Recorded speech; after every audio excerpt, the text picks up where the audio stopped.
Que tal? Benvidas e benvidos a unha nova edición de 0 a 100. Disculpen a voz, estamos en inverno e non a teño demasiado fina. Estamos no 0 a 100, que é ese programa que esperta vocacións en centros de secundaria. Hoxe, onde estamos? No IES Eduardo Blanco Amor de Culleredo.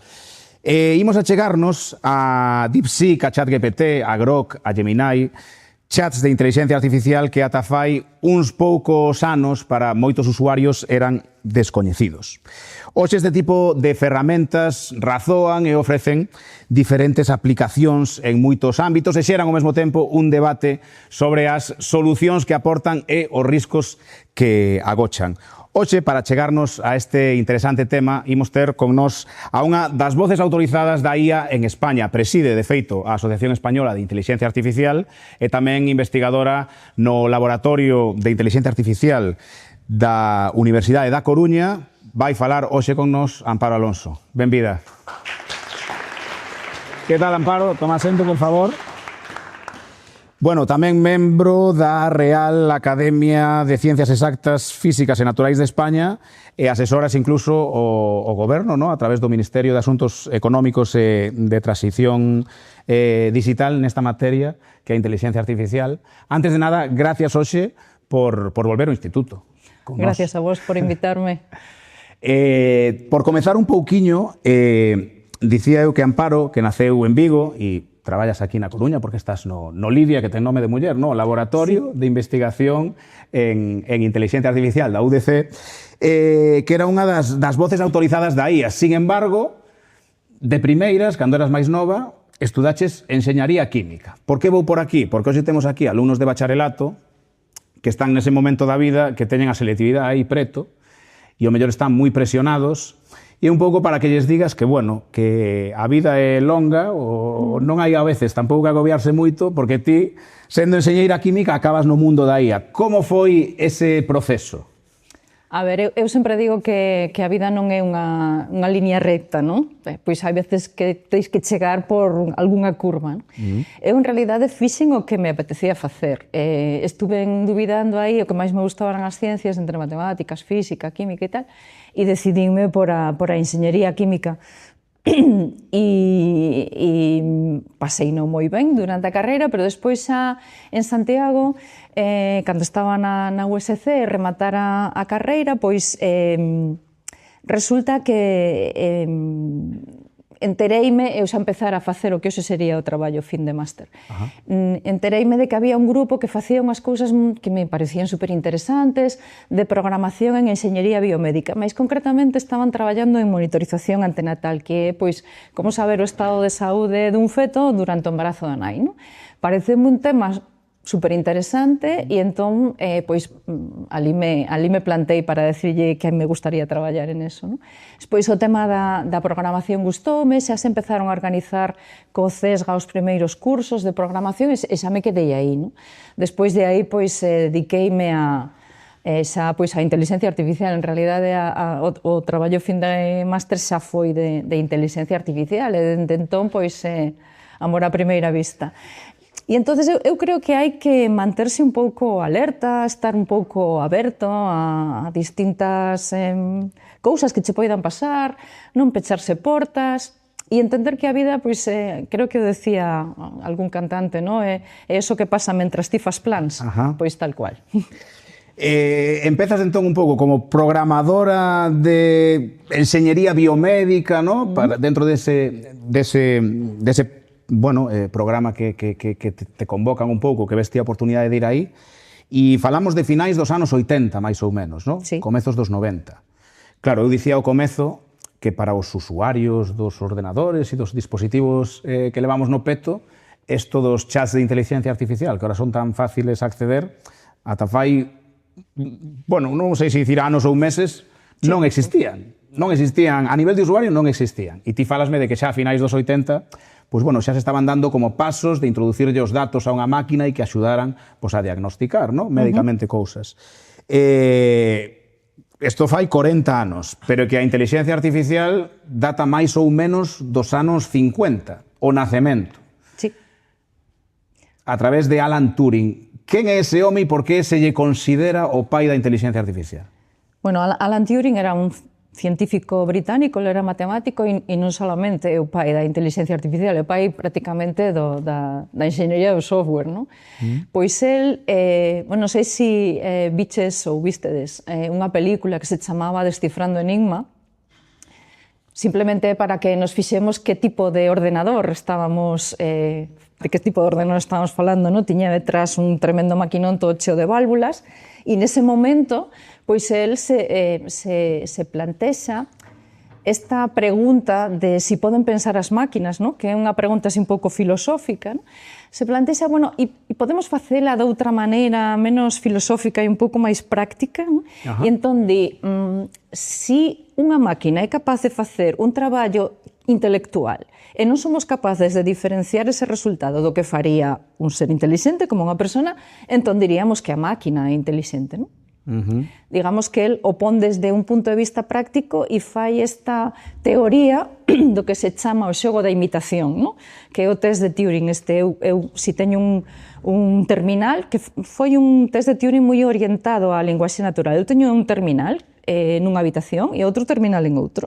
Entón, eu estou aquí, son unha persoa e me comunico con alguén que está noutra habitación que me está dando respostas. Si é unha máquina, pero eu non son capaz de distinguir se me está contestando unha máquina ou unha persoa, entón diría que a máquina é inteligente, non?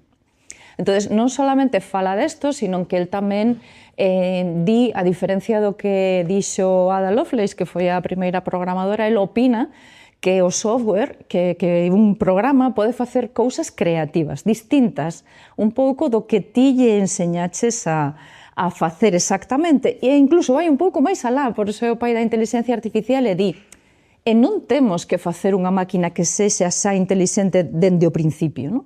Podemos programala para facer un símil coa inteligencia dun neno e que vaya aprendendo a ser adulto, non?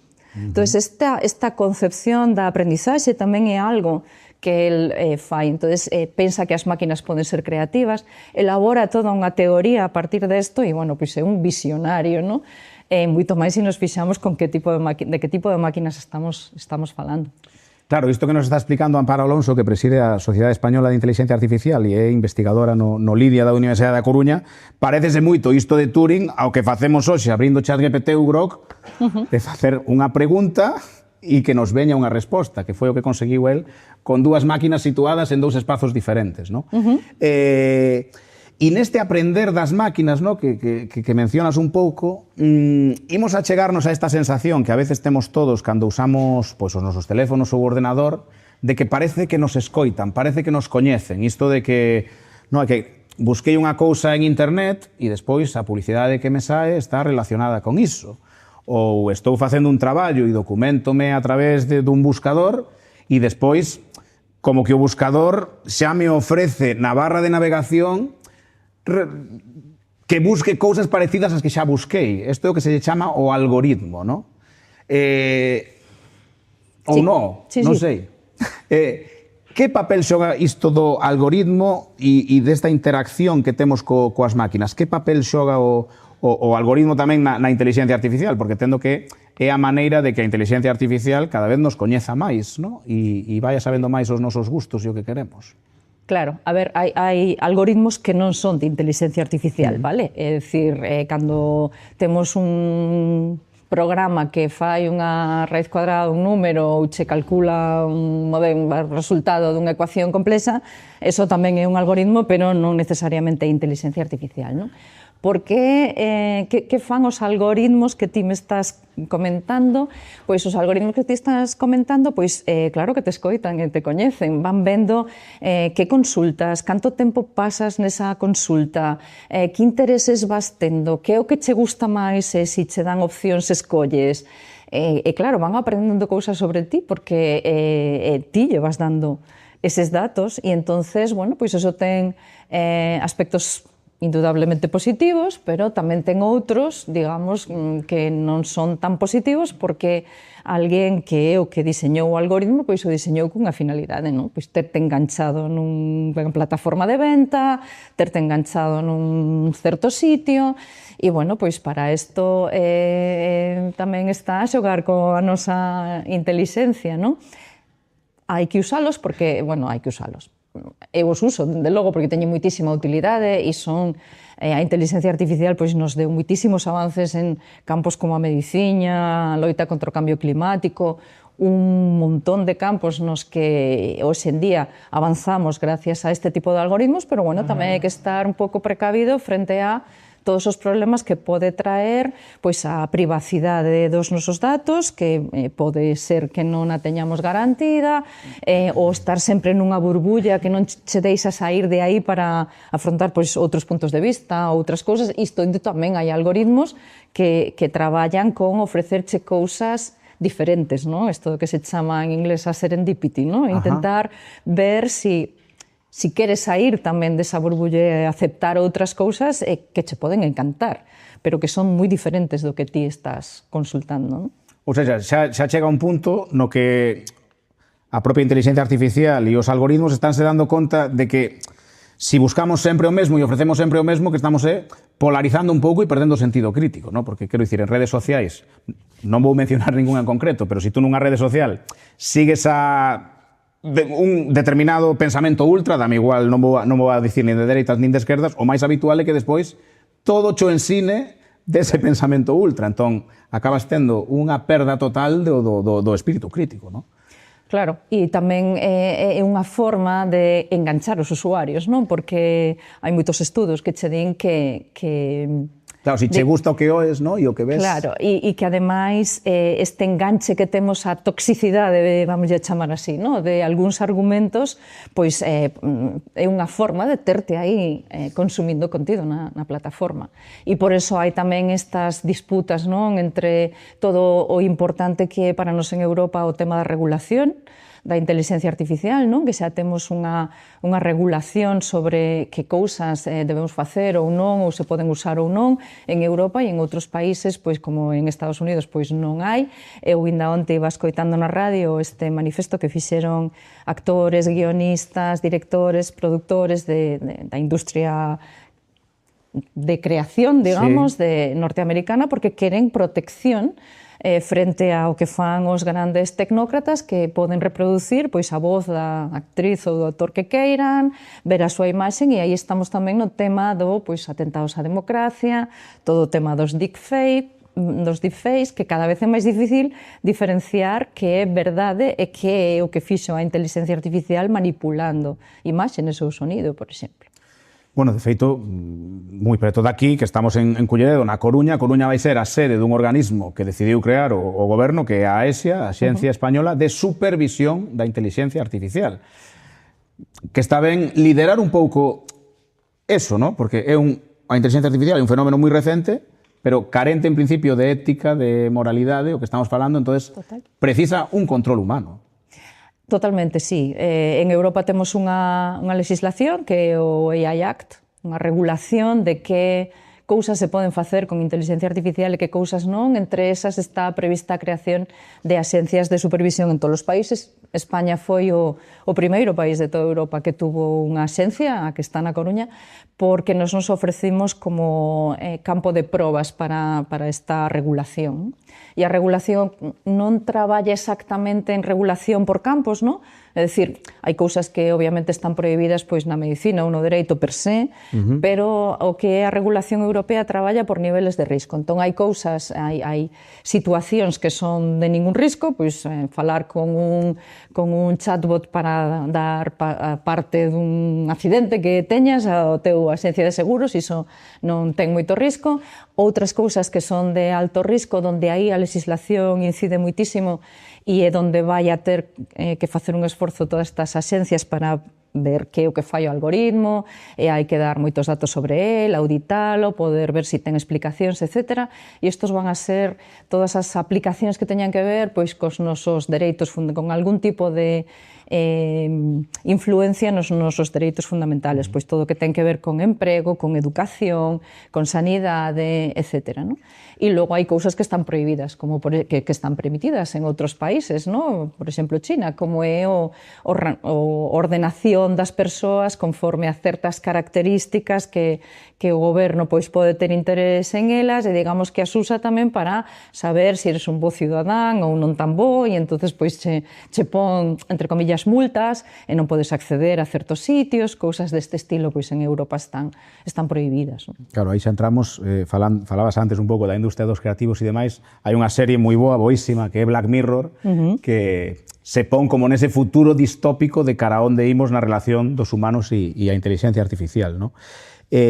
Non falaremos de ciencia ficción, sino vamos a seguir no presente, porque xa desglosou Amparo Alonso, convidamos ademais aos alumnos de bacharelato hoxe que están aquí en Culleredo, se queren facer algunha pregunta, a que ya trasladen. Falamos un pouco dos antecedentes da IA, pero ti eres investigadora no Lidia da Universidade da Coruña, centrada neste aspecto, entón gustaría falar tamén do presente e un pouco do futuro, non?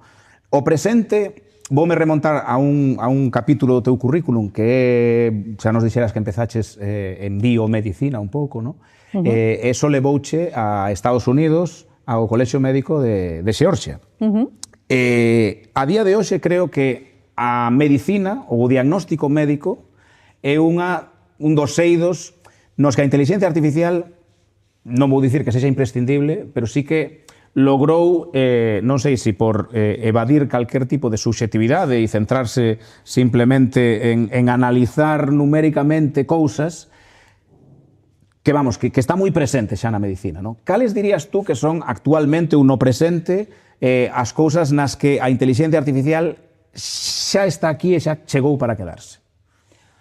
A ver, o campo da medicina é un exemplo claro, non? Ademais, foi un campo que sempre interesou moito no tema da inteligencia artificial porque son decisións que a veces non son únicas, non? Quero decir, teñen certa incertidume, hai que tomar decisións de xeito máis ou menos rápido, a maioría das veces, influen ao mellor varias especialidades, e é un campo bastante complexo. Eu diría que no campo da medicina avanzamos moitísimo, ao mellor non o valoramos tanto porque nos parece normal haber nacido así, non? Pero eu recordo cando era pequena os médicos prácticamente tiñan solo moi poucas cousas. O estetoscopio? Sí, pouquiña cousa.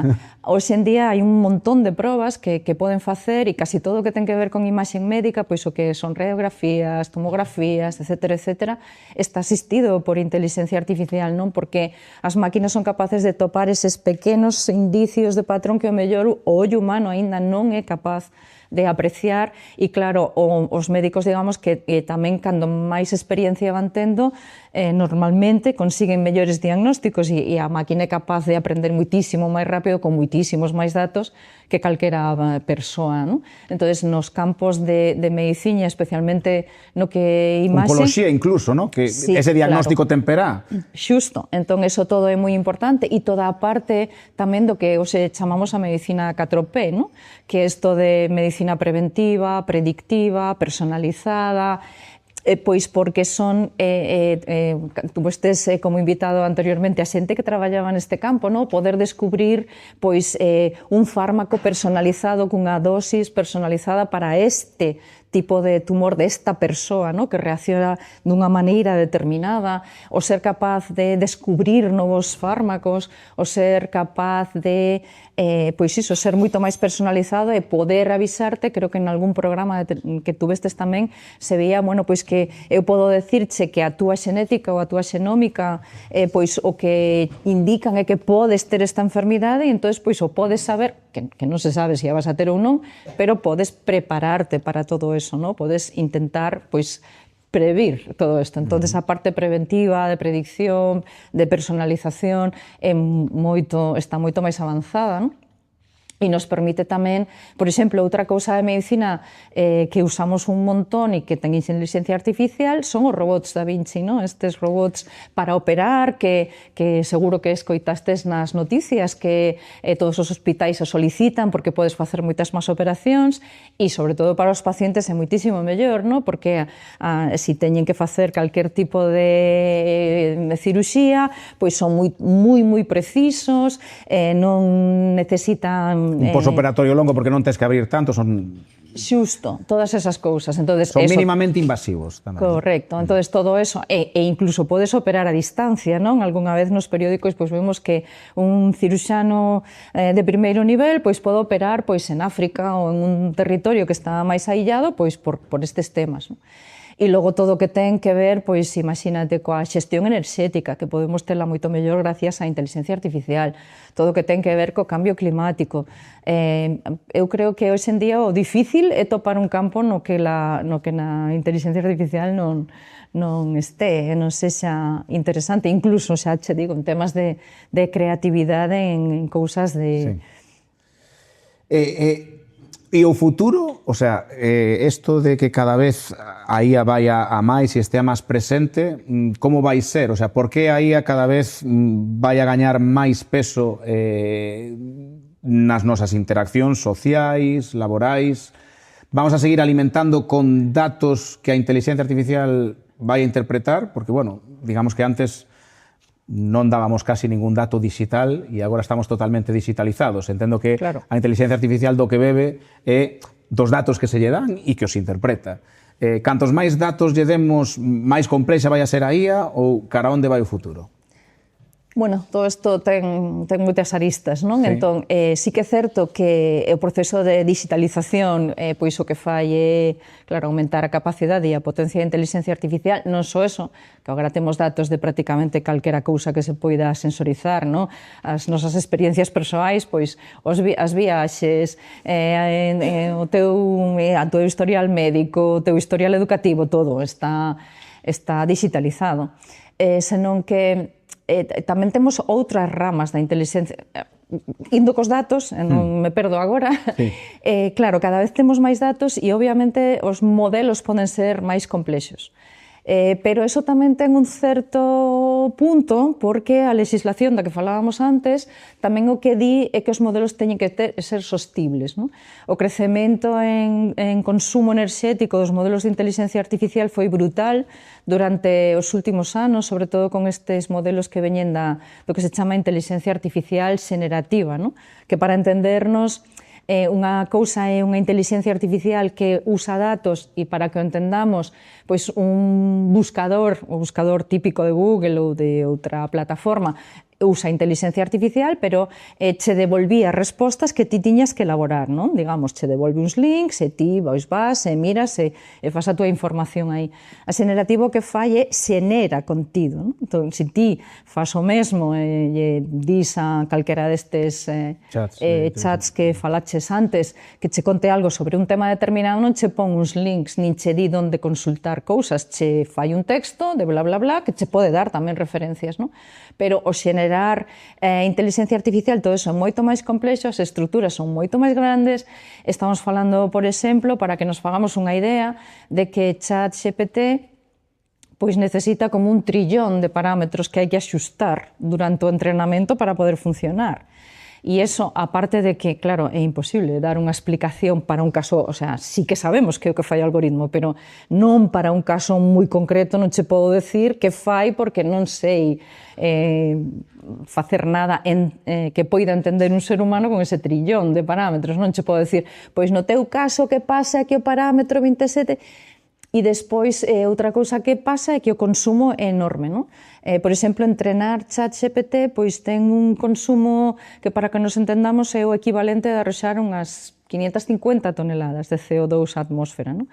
Consume un montón de auga porque necesitas refrigerar todos os centros de datos, non? Entón, o consumo de todo eso é tremendo e o que estamos traballando agora é, por exemplo, facemos no meu grupo, traballar en inteligencia artificial frugal, en como poder traballar pois con modelos que sexan máis sinxelos, de xeito que pois consuman moito menos enerxía, poidas traballar en situacións de restricción de datos ben porque os teus sensores pois están restringidos en memoria, por exemplo, ou simplemente pois non teis os recursos económicos para facer frente a estes temas. Ademais, che permite traballar en entornos onde non teis tantos millóns de datos como é o caso de ChatGPT. Todos estes sistemas son moi grandes, pero tamén para funcionar ben necesitan gran cantidade de datos, senón non poderían funcionar de xeito adecuado, non? E despois tamén temos outros modelos de inteligencia artificial, os vellos modelos basados en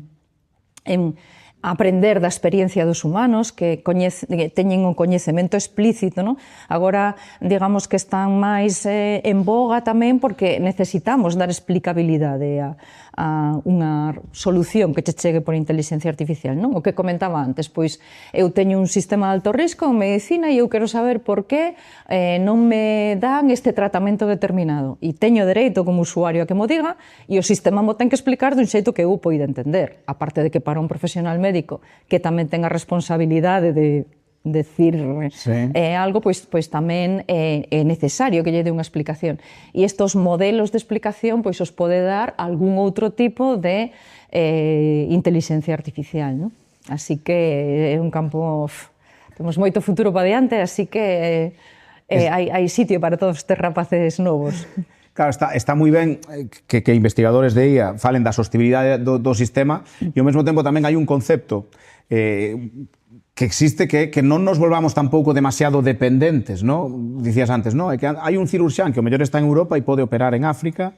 Bueno, para que opere en África haberá que ter internet do bo, con repetidores, etcétera, etcétera, que non haxa lag na conexión e este tipo de historias, pero sobre todo que sigue facendo falta un médico, que a ver se nos vamos a confiar. No, como xa hai un en Europa que opera, vamos a deixar de estudar medicina. Bueno, pero que cando palme o que opera en Europa, que facemos? Quero dicir, non nos podemos volver demasiado dependentes disto.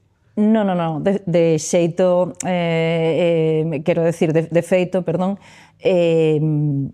a maioría dos sistemas de inteligencia artificial se conciben como apoio profesional. En Europa a regulación tamén proíbe que a decisión a tome un sistema automatizado.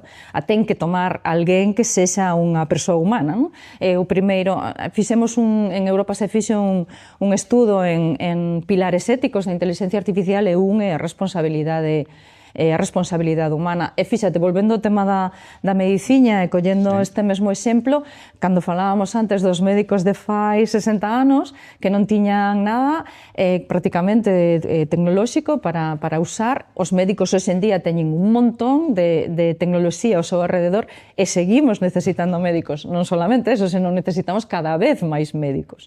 É dicir que a necesidade dos profesionales vai a estar aí porque é a persoa humana que tamén lle ten sentido o que fai a máquina, non? A que ten que, eu a veces o explico falando dunha orquesta, que ten que darlle sentido como director dunha orquesta a todos os instrumentos que tocan aí, non?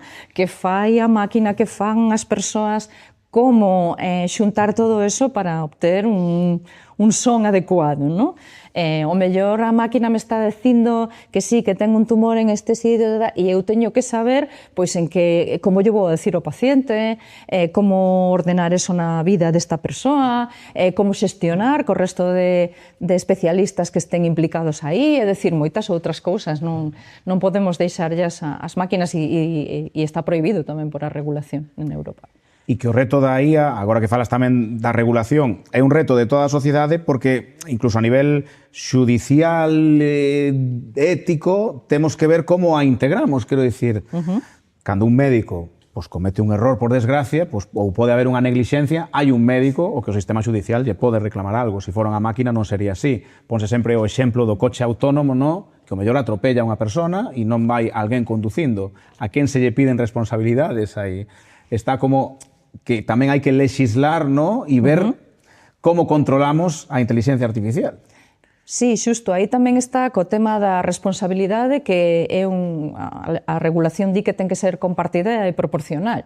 É dicir, que si un coche autónomo lle pasa calquera destas cousas, ata o de agora creo que hubo xa antecedentes de persoas, pero que, digamos, que a atribución de responsabilidades foi, entre comillas, sinxela, pois porque ou ben habían deshabilitado a parte da máquina ou cousas por el estilo, non?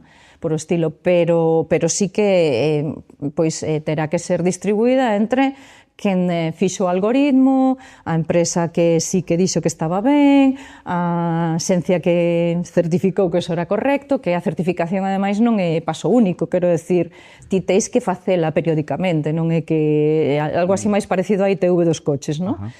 E tamén pois que non empregou, xa digo, as decisións non van a ser o mellor totalmente automáticas, sobre todo en sistemas críticos, entonces, bueno, pois hai que repartir esa responsabilidade e efectivamente se está legislando todo isto, ademais do tema dos seguros, que tamén é un tema importante, non? Como aseguramos unha decisión deste tipo? Xa estamos rematando este encontro con Amparo Alonso, a presidenta da Sociedade Española de Inteligencia Artificial, investigadora no Lidia da Universidade da Coruña. Abrimos xa coloquio por se algún alumno ou alumna quere levantar a man e preguntar algo. Antes de rematar, sí que quería preguntarche por algunha cousa máis que xa son dúbidas incluso que podo ter eu a nivel non usuario, pero aproveitando que hai unha experta aquí, non? E curiosidades, por exemplo, ou cosas que considero tamén importantes, que vendo fotos do teu centro de investigación, bueno, dos investigadores do Lidia, conseguistes unha ampla representación feminina nunha facultade que é de Informática na Coruña, no que as mulleres son poucas, non?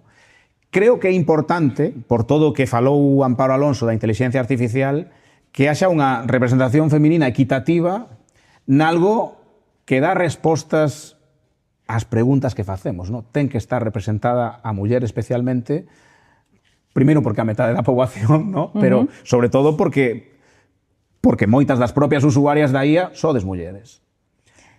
Sí, a verdade é que no grupo de investigación, como ti dis, basicamente casi a mitade neste momento somos mulleres e iso é difícil nunha facultade no que a enxeñería informática aproximadamente as alumnas son un 12, escasísimo 12%, que é o mesmo número que temos en o que chamamos o norte global, non? Es decir, todos os países europeos, na gran maioría, e temos unha ventaxa, eu estou bastante contenta de decilo, coas novas titulacións de Ciencia e Enxeñería de Datos e de Inteligencia Artificial nas que as alumnas pasan do 30%, entón é unha alegría ahora ir por os pasillos e toparse máis mulleres. Pero é importante porque cando ti desenvolves un sistema, nese desenvolvemento entra como ti ves o mundo, non? Unha carga subxectiva, non? Claro, e entonces a veces eu poño os exemplos de cousas que pasaron. Por exemplo, pois as primeiras asistentes personais,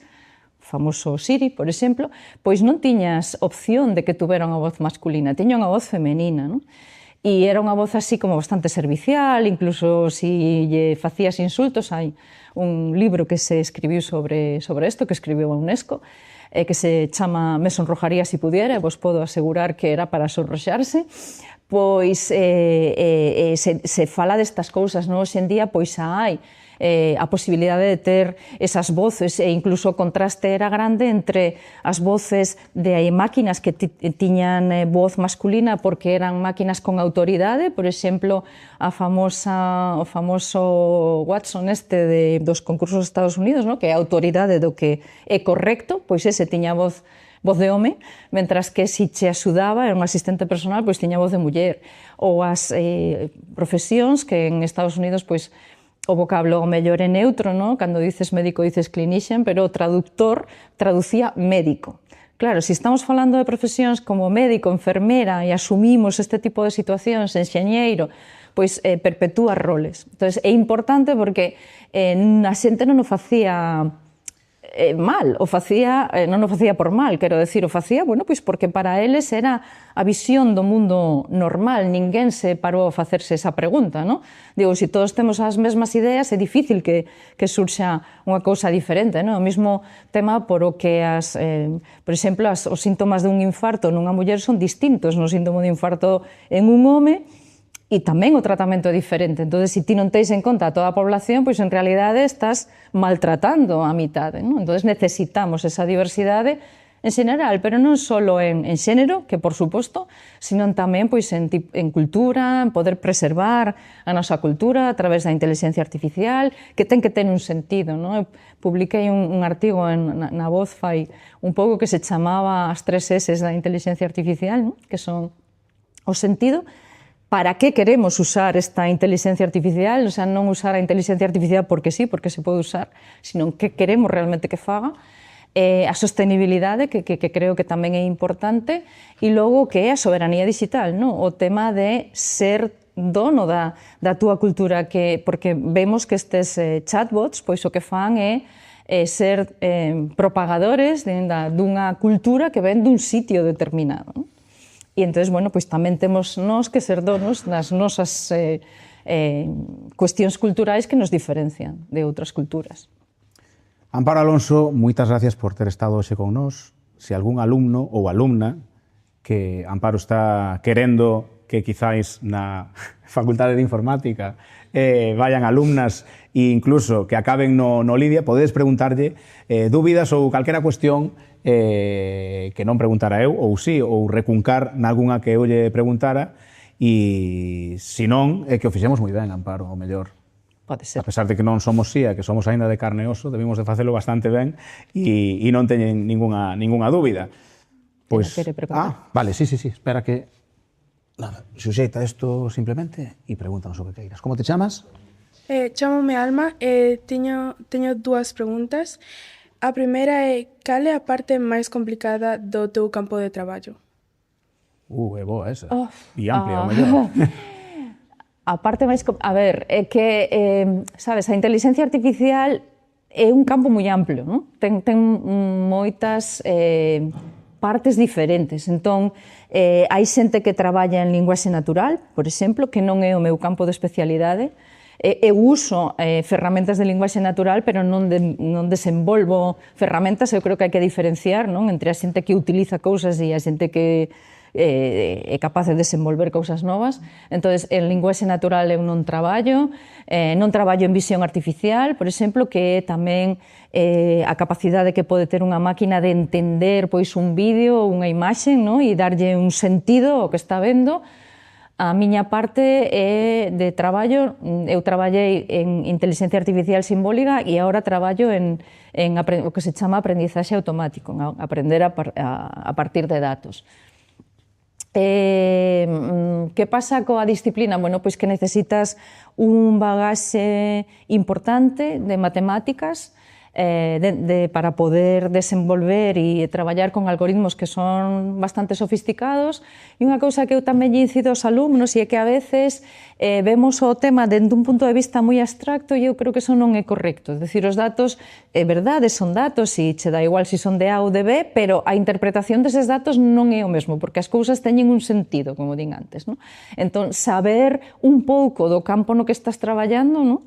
Porque a veces pois nos desenvolvemos algoritmos, como decilo, de un xeito xenérico, pois algoritmos que son capaces de personalizar unha recomendación ou algoritmos que son capaces de buscar ou de predecir pois o comportamento dunha situación, non? Pero outras veces pois traballas no que comentei antes, non? Cando empecé coa miña tesis, traballas en ser capaz de diagnosticar a situación dun bebé mentras a nai está embarazada, non? Pois necesito saber de que tipo de datos estamos falando, non? Entón, darlle un sentido a eso tamén é interesante, é importante, quero decir. E, bueno, os campos, todos os campos nos que non traballo son dificilísimos para min porque non teño toda a capacidade para poder opinar con profundidade aí, non? E a segunda é que foi o máis sorprendente de aprender sobre a IA?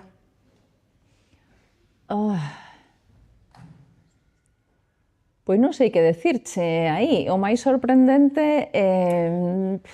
Bueno, pero está ben tirada, quero dicir, ti que fuches como un paso por diante, porque estabas como no backstage da IA, ¿no? Desenrolando un pouco ou falando destas ferramentas que chegan agora, o mellor quizáis como te sentías de ser un pouco unha precursora, ¿no? De abrir camiño e de ver... O máis... Eu non o chamaría sorprendente, ¿no? O máis máxico para min nesto da inteligencia artificial é ver que eses soños cos que empezamos ao principio, non? Como ti dis, cando empecé a traballar nos anos 80, nin podíamos sospeitar o que hoxe a inteligencia artificial. Bueno, de feito, parece que xa nacemos todos co ChatGPT e isto do ano 2023, non?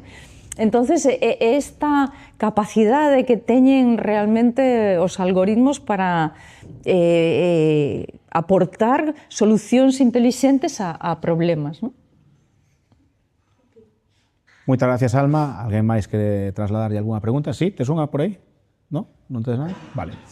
Sí, a ver, pasadelle o micro, compañeiro. Como te chamas? Xoán. Hola, Xoán. Pregunta. ¿Cómo os aseguráis de que la inteligencia artificial no tenga rasgos de discriminación? Es decir, que sea justo en cualquier ámbito que le preguntes. A ver como explico. Isto da neutralidade dos algoritmos, que supoño eu que me estás basicamente preguntando, non é tan sinxelo. É dicir, non sei se facelo dun xeito tan categórico, pero aínda que intentamos desenvolver algoritmos máis neutrais posibles, o certo é que non é tan fácil. Primeiro, porque ti tomas unha decisión de que tipo de sistema vas a desenvolver, tomas unha decisión sobre con que datos o vas a entrenar e que tipo de medida vas a utilizar para decir que ese algoritmo funciona ben. Non é o mesmo se eu estou dicindo que quero un algoritmo que se recomende algo personalizado para ti, que se a vez eu quero que sexa personalizado para ti, pero tamén quero que te quedes moito tempo na plataforma, non? Entonces, estou manexando distintas cousas. E despois, a maioría dos algoritmos usan datos do mundo real. E claro, o mundo real non é xusto, non é neutral. E claro, cando usas eses datos, hai formas de comprobar que o algoritmo non ten sesgos, non? Pois intentar que a distribución poblacional sea a mesma, que a decisión sobre os grupos que teis, pois en xénero ou en raza, sexa do mesmo tipo, é dicir, que teñas, por exemplo, se estás concedendo un crédito, tantos créditos positivos para homes como para mulleres, que teñas tantos datos de homes como de mulleres, que o resultado das mulleres que pagan e dos homes que pagan sea o mesmo, todas estas cousas. Pero a veces hai sesgos que son difíciles de detectar porque, digamos que, aínda que algunhas desas variables as proíbas, que son o que chamamos variables sensibles, non? Pois dis, pois non quero que o algoritmo teña, pois por exemplo, pois a raza ou o xénero.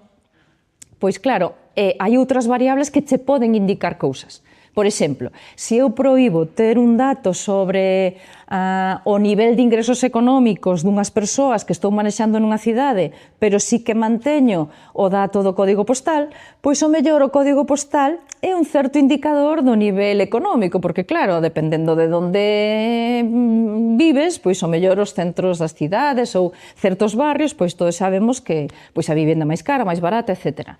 Entonces, a detección de sesgos é un dos campos nos que estamos traballando en sistemas intelixentes. Unha das cousas que tamén estamos facendo, por certo, no meu grupo de investigación, nunha tesis agora, e en ver que tipo de medidas, non só que tipo de medidas podemos usar para que os datos que utilizas e o algoritmo non teña sesgos, sino unha vez que ti teis o resultado, podo comprobar con unha métrica nova que si aí hai algo que non cadra ben, pero é un campo bastante complexo. He de decir de todos os xeitos que, aínda que é difícil detectar os nesgos nos sistemas intelixentes, é moito máis sinxelo de arreglar que coas persoas, que necesitamos un proceso moitísimo máis longo que se chama educación e que a veces funciona e a veces non tanto. Moi ben, moitas gracias, Amparo. Alguén máis quere preguntar algo? Sí, pasamos ao compañeiro. Chámome Mateo. Por exemplo, en países como os Estados Unidos ou China ou Xapón, ao nivel tecnolóxico están bastante máis desenvolvidos do que está a Europa. Quería saber se a inteligencia artificial é distinta nestes países que de Europa, ou se ten os mesmos avances. A ver, non sei como explicar isto. A ver, en Estados Unidos realmente é onde están o que chamamos as grandes compañías tecnolóxicas, non? Que teñen unha inversión moi importante. En Estados Unidos é un país que ten unha inversión moi importante en lo que son as compañías privadas, non? E, bueno, todos estes días seguramente estaredes asistindo a este debate que hai entre os grandes dirixentes destas compañías. Claro, están avanzados con respecto á inteligencia artificial, pero non teñen ningún tipo de regulación con respecto ao que poden desenvolver, non? En China, por exemplo, agora é o país que máis está crecendo en patentes tamén, en inteligencia artificial, pero eles tampouco teñen regulación, pero non teñen a mesma regulación que temos en Europa con respecto a todo isto, non? Entonces, son máis potentes a nivel empresa? Eu diría que en xeral sí. O que pasa é que en Europa eu creo que temos que desterrar un pouco esta historia de que estamos, é certo que temos un certo retraso, pero tamén é certo que a veces os problemas tamén veñen por aspectos económicos, non? Por poñer un exemplo, un adianto brutal que se deu durante os últimos anos en ciencia é o sistema este que se chama AlphaFold. Non sei se o coñecedes, pero é un sistema que se desenvolveu a partir de AlphaGo, que foi un sistema anterior que era para un xogo estratégico, e AlphaFold sirve para saber como se pliegan as proteínas do corpo humano. Con eso podemos falar do proteoma e foi un avance científico tan grande que o ano pasado recibiu 2 premios Nobel. A inteligencia artificial no ano pasado tuveron 4 premios Nobel, o sea que sí que estamos aí. E esta compañía que o desenvolveron é a compañía do Reino Unido. Que pasa? Que a compañía comprou Google, non? A compañía chamábase DeepMind, e agora chamase Google DeepMind. Entonces, non é un problema de talento. A veces o digo, o problema non é un problema de talento, é un problema económico. Es decir, si Google pon a pasta enriba da mesa e che compra a compañía, ti a vendes, sigue estando no Reino Unido, pero é unha compañía norteamericana. Entonces, eu creo que aí, por eso digo que tamén os temas de soberanía son importantes, porque senón acabaremos sendo colonizados por ferramentas que están ben, pero que o mellor non son culturalmente o que queremos ter. Moitas gracias por esa pregunta. Vamos a poñer aquí o punto final, ou hai algunha pregunta máis? Gracias. Sí, tiñamos un aí. Vale, como te chamas? Chámame Martín. Martín. Que opinas do uso da inteligencia artificial? Non a nivel profesional, a uso cotidiano. Así en xeral. É que non sei que contestar a ese tema, non? A ver, eu creo que a inteligencia artificial a usamos todos os días, eu polo menos, dende que me levanto hasta que me deito. Non solamente porque traballe no desenvolvemento de inteligencia artificial, senón porque mira, acabo de chegar ao instituto utilizando unha ferramenta de inteligencia artificial porque nunca viñera, non? Uso sistemas de recomendación, inteligencia artificial xenerativa. A ver, eu creo que está ben. Comentaba antes con Iago tamén que unha das cousas que eu creo que debemos de ter cuidado é que a inteligencia artificial nos absorba.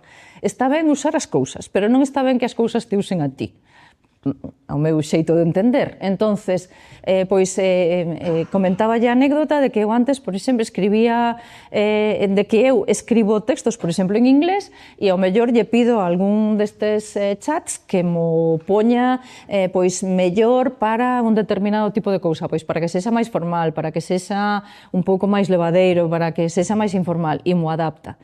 Durante un tempo, lle decía o que quería e que o escribira xa en inglés ou no idioma que fora. E dinme conta de que perdía a miña capacidade, é dicir, de que despois xa non me salía tan fácil escribilo a min mesma. Temos que valorar que facemos con eso, non? Pois, eu que sei, o mellor xa casi ningún sabemos facer unha raíz cuadrada, pero todos usamos a calculadora. Entón, eso está ben? Bueno, está ben ter unha idea de como se fai por se algunha vez o necesitas, non? Entón, eu creo que é algo moi útil, con moitísima potencia, e que, como todas as ferramentas, nin é boa nin é mala, depende de como a usas, non? Ti podes ter un coitelo na casa, na miña usamos para cortar o pan, pero se a usas para matar a xente, está moi mal usado. Entonces, hai que regular ese uso, sí. Claro, a regulación, a maioría da xente a usa ben, normalmente. A regulación impide que se use mal? No, pero, bueno, axuda bastante, non?